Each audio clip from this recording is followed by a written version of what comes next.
오늘은 학교에서 배우지 못하는 것들을 배우는 시간을 가져보려 합니다. 오늘 주제는 부의 추월 차선 중에서도 핵심 부분입니다. 부자를 만드는 지도 추월 차선. 이 책의 핵심인 5장부터 요약 리뷰해보도록 하겠습니다. 자, 출발 가봅시다. 1. 부자 되기 위한 사고방식은 따로 있다. 추월 차선은 인생의 중심을 소비가 아닌 생산에 둔다.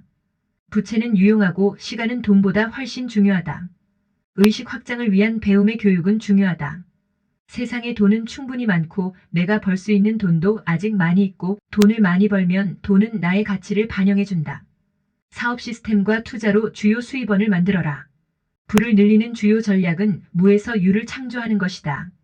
부는 사업 설계 시스템을 통한 현금 흐름의 결과이다. 순이익에다가 자산의 가치를 더하는 것이 부의 방정식이다. 나의 꿈은 뭐든 추구할 가치가 있으며 꿈을 위해 돈이 필요하다. 2. 직장 같은 사업보다는 사업을 시스템으로 굴려야 합니다. 먼저 생산자가 되고 그 다음에 소비자가 되어야 한다. 3. 초고속으로 돈을 벌고 불리는 방법.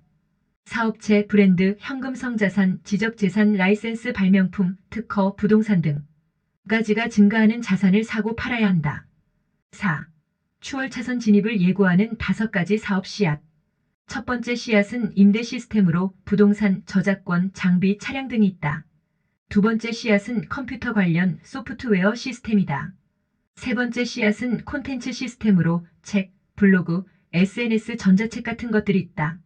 네 번째 씨앗은 유통 시스템으로 체인점, 프랜차이즈 같은 것들이 있다. 다섯 번째 씨앗은 인적 자원 시스템으로 인적 자원의 고용이 있다. 5. 부자가 복리를 활용하는 방식. 복리를 이용한 저축은 나의 자유를 위해 싸워줄 군대의 병사들이고 군대를 모으는 방법이다. 6. 돈이 저절로 따라오는 영향력의 법칙. 수백만 명에게 영향력을 미치면 수백만 달러를 벌 수 있다. 영향력을 지닌 출처를 찾아 그 출처를 위해서 일해야 한다. 그래야 돈이 저절로 따라온다. 오늘은 부의 추월 차선 제5장 부자를 만드는 지도에 대해 리뷰해봤습니다. 다음 아래 부분부터는 부의 추월 차선이라는 책을 통한 느낀 점과 교훈을 기록한 부분입니다. 다 함께 보실까요? 1. 첫 번째가 양적 노력의 중요성을 잊지 말아라입니다.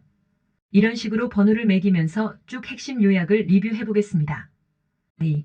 인내, 재테크, 돈흐름, 공부, 근로소득, 네 박자가 아울러져야 작은 부자라도 될 수 있다. 3. 노력을 하기에 앞서 구조를 만들고 난 후에 노력을 해야 한다. 4. 노력의 순서가 어디에 놓이느냐에 따라 다른 결과가 나오게 된다. 5. 나태해졌을 때 동기부여가 되는 책들이 필요하고 그리고 조언이 필요하다. 6. 가보고 싶은 길이 있으면 가보라. 결국 마음 따라가는 게 좋은 인생일 수도 있다. 7. 경제적 자유라는 것은 내가 사용하고 싶은 곳에 시간을 투자할 수 있는 여유다. 8. 양적 노력과 질적 노력이 병행되어야 그 다음 차원이 열린다. 9. 절약해서 부자가 된 사람은 없지만 부자들은 절약을 강조합니다. 10. 젊을 때 실패로 돈을 까먹었다면 그 돈이 아깝겠지만 나중에 더 큰 돈을 잃지 않게 하는 밑거름이 될 수도 있습니다. 11. 가보지 않은 길에 대한 두려움은 분명히 있습니다. 추월 차선으로 들어가서 질적 양적으로 인풋을 늘려야겠다는 다짐은 어떨까요? 12. 씨앗을 뿌리고 절약과 곱셈의 법칙을 통해 씨앗을 정성을 다해 키워보는 나만의 거중기를 확보해야겠습니다. 13.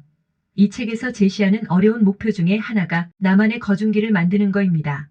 즉 지렛대를 만드는 건데 이렇게 하는 겁니다. 처음엔 나 혼자 노동으로 일을 해서 돈을 벌어들이는 단계입니다. 두 번째 단계는 내가 벌은 돈과 함께 둘이 같이 일을 하는 거지요. 벌어놓은 돈과 같이 이제 둘이 일을 하는 겁니다. 이게 거중기 만들기의 시작입니다. 세 번째 거중기 만들기 단계는 투자입니다. 상가 건물을 사는데 은행 대출을 받든 내 자본으로 매입을 하든 해서 월세를 받습니다. 수입을 늘리는데 투자를 해서 또 다른 수입을 늘리는 단계입니다. 점포수를 늘린다거나 브랜드를 만들어서 해외 진출을 해서 수입을 늘릴 수 있는 거라든가 이자나 배당을 받는 등의 일로 수입을 늘리는 겁니다. 이제 내가 일을 안 해도 돈이 돈을 벌어다 줄 겁니다. 이게 거중기입니다. 죽을 때까지 일하는 게 건강에는 좋지요. 14. 어떤 제품이 양이 많아서 돈을 벌어다 줬다 치면 이제는 질적으로 좋지 않으면 과감하게 양을 깨부셔버리고 질을 높이고 양도 늘려야겠습니다. 15. 내가 구축해 놓은 시스템도 업그레이드 하지 않으면 상위 차원의 시스템에 의해 밀려나게 됩니다. 16. 씨앗을 돌보지 않았으면 다시 뿌리시고 양적 성숙이 필요한지 질적 성숙이 필요한지 관점을 바꿔야겠습니다. 17. 끊임없이 노력하여 상위 차선으로 올라가기 위해 도전하는 것도 의미 있는 것입니다. 노력에 대한 존중도 필요합니다.